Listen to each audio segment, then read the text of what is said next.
കാലമായിട്ട് ഈ ചെങ്ങായിക്ക് ഇങ്ങനെ ഗിഫ്റ്റ് വന്നുകൊണ്ടിരിക്കണ്ടോ. ഓരോ വെക്കേഷനും അല്ലെങ്കിൽ ഗൂഗിൾ പേയിൽ പൈസ അയച്ചു കൊടുക്കുന്നുണ്ട് വേറൊരു ആളുടെ പേരിൽ. അതേപോലെ തന്നെ ഗിഫ്റ്റുകൾ അയച്ചു കൊടുക്കുന്നുണ്ട്. ഇവനോട് ഇങ്ങനെ ചോദിക്കും ഇതാരാണ്, ഇവൻ പറയും ഗേൾ ഫ്രണ്ടാണ് അറിയും.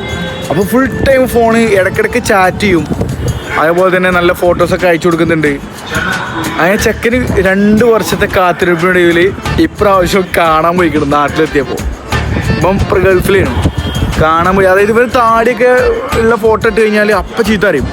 എന്തിനാണ് ഈ താടി വെക്കണത്, താടി നല്ല ക്ലീൻ ഷേവാണ് ബെറ്റർ എന്നൊക്കെ പറഞ്ഞിട്ട് ഇവനെ മൂപ്പേക്കും. എന്നിട്ട് ഈ ചെക്കൻ എന്ത് ചെയ്യും, ക്ലീൻ ഷേവ് ആക്കും. ഇവനെല്ലാം ഗിഫ്റ്റൊക്കെ വരികയല്ലേ. അങ്ങനെ അതായത് എപ്പോഴും ഇതുവരെ ഒരു കോൾ റെക്കോർഡിങ്ങോ അല്ലെങ്കിൽ ഒരു എന്താ പറയുക കോളോ ഒന്നും ചെയ്തിട്ടില്ല. വെറും ടെക്സ്റ്റ് മെസ്സേജ് മാത്രം. ലാസ്റ്റ് കഴിഞ്ഞ ആഴ്ച കോഴിക്കോട് ബീച്ചിൽ കാണാൻ പോയിക്കിടും. അപ്പോൾ ഏതൊരു കാക്കയാണ് മെസ്സേജ് അയക്കണത്. പഠിച്ചോലെ ഓനോടൊന്ന് മണ്ടിയേക്കാണല്ലോ.